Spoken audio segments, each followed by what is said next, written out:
जिसका नाम है 346 FX। आज हम FX पर ही बात करना चाह रहे हैं। इसके कुछ ऑब्जेक्टिव हैं, बात कर लेते हैं हम लोग। पहला है कि आप बहुत फेमस फार्मूला है ये लेंस मेकर फार्मूला, ठीक है।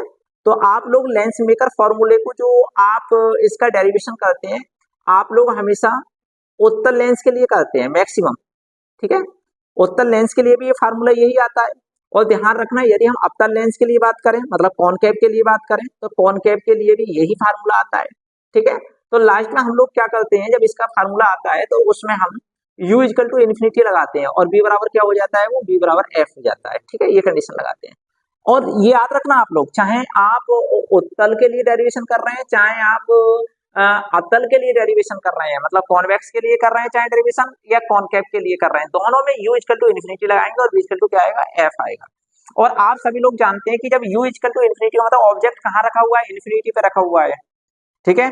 जब कभी ऑब्जेक्ट इन्फिनिटी पे रखा हो तो उसके कारण जो फोकस पॉइंट जो प्राप्त होता है हमारे लिए, वो उसकी एक्सिस पे होता है और उसे हम कौन सा कहते हैं, सेकंड फोकस कहते हैं। क्या कहते हैं, सेकंड फोकस।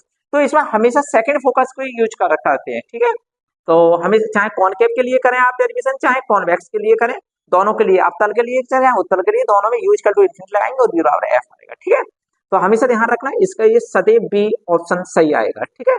मुझे लगता है बहुत से लोग ऐसे प्रथम वन और बी भी कहेंगे, परंतु ये सही नहीं है, ये ध्यान रखना आप लोग, ठीक है। एन टाइप अर्धचालक की प्रकृति, एन टाइप अर्धचालक हो चाहे पी टाइप अर्धचालक हो, ठीक है, ये दोनों हमेशा कैसे होते हैं, उदासीन होते हैं, ठीक है। देखो एक चीज मैं बताऊं, क्वेश्चन नंबर ये जो गा है इसमें ये मिस्टेक है, ये 6C14 नहीं होगा, वो सॉरी 6 ऊपर नहीं होंगे और 14 नीचे नहीं होंगे, ये उल्टे लिख गए हैं, मिसप्रिंट हो गई है, ये होएगा 6C14, ये होगा, ठीक है। तो यहाँ से हम देख लेते हैं, जब ये 6C14 होएगा तो इधर देखो, यहाँ पे प्रोटोनों की संख्या कितनी हो रही है, प्रोटोनों का मतलब परमाणु क्रमांक कितना हो रहा है, 7 हो रहा है, और इधर परमाणु क्रमांक कितना है, 6, तो एक परमाणु क्रमांक की हमें जरूरत पड़ेगी। ऊपर देखो द्रव्यमान संख्या है 15 और एक कितनी होगी, 16, ऊपर कितनी है, 14, तो हमें कितनी जरूरत पड़ेगी, 2 की पड़ेगी। तो 1H2 वाला कोई देखना है, तो 1H2 वाला कौन होता है, H होता है। और 1H2 वाला जो H होता है उसका नाम क्या होता है, ड्यूटेरियम होता है, ठीक है। और एक 1H3 वाला भी होता है जिसका नाम क्या होता है, ट्राइटेनियम होता है। और एक 1H1 वाला होता है जिसे हम क्या कहते हैं, प्रोटॉन कहते हैं। तो यहाँ 1H2 बढ़ा जाएगा, 1H2 का मतलब कौन सा होता है, ड्यूटेरियम, ठीक है। और ये याद रखना, ये मिस्टेक है, इसमें C नीचे आना चाहिए था, 14 ऊपर लिखे जाते, ठीक है, ये ध्यान रखना। तो इसका सही ऑप्शन कौन सा है, ड्यूटेरियम, ठीक।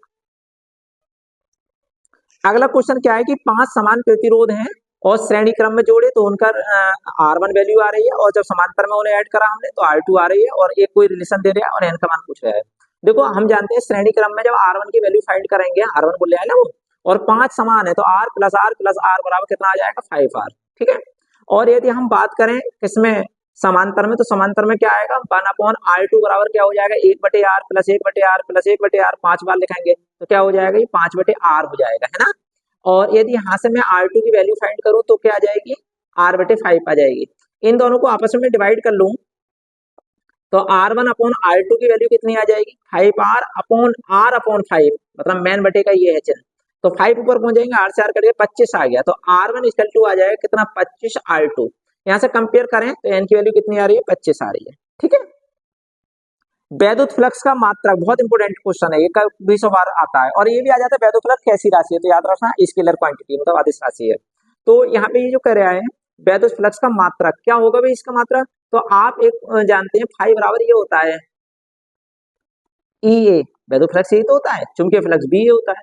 और E के दो मात्रक मैंने बताए हैं, हमेशा बताता हूँ, एक तो न्यूटन पर कूलाम होता है, ठीक है, न्यूटन पर कूलाम, और ए का मतलब क्या हो जाएगा, ए यहाँ पे एरिया है, ठीक है, तो क्या हो जाएगा, मीटर स्क्वायर, एक मात्रक तो ये बन गया। और एक मात्रक मैंने ई का और बताया, वोल्ट पर मीटर, और यहाँ मीटर स्क्वायर से गुणा हो जाएगी, तो ये इससे कट गया, तो वोल्ट मीटर क्या बन गया, इसका मतलब वोल्ट मीटर। तो ये वाला जो आपका क्या है विकल्प है, ठीक है, वो सही है, ऑप्शन जो है ये वाला सही है, ठीक है, वोल्ट मीटर। अगला क्वेश्चन है एक लास्ट है इसका, आमीटर और मिली आमीटर।